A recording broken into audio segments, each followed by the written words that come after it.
Με δείχνει η πέμπτη ραψοδία. Τι έψινο. Όχι πέμπτη. Τραβάει, Τραβά και τα ερώτα τώρα.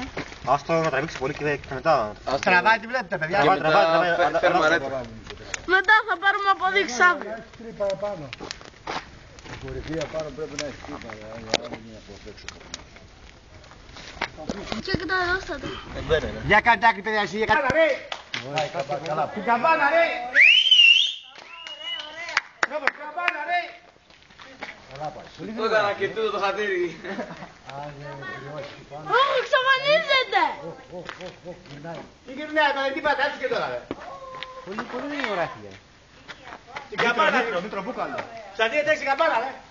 Τώρα το παίρνει αέρας. Δεν έφυγε τώρα, ρε, τι έκανα, αυτό έφυγε. Να το, έφυγε, έτσι φύγε. Και δεν ξαναγυρνάει.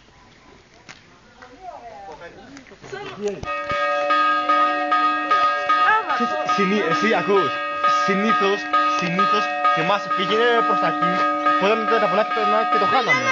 Ενώ τώρα πήγε από φίτσερ που δεν είναι τα βουνά και το βλέπεις εύκολα.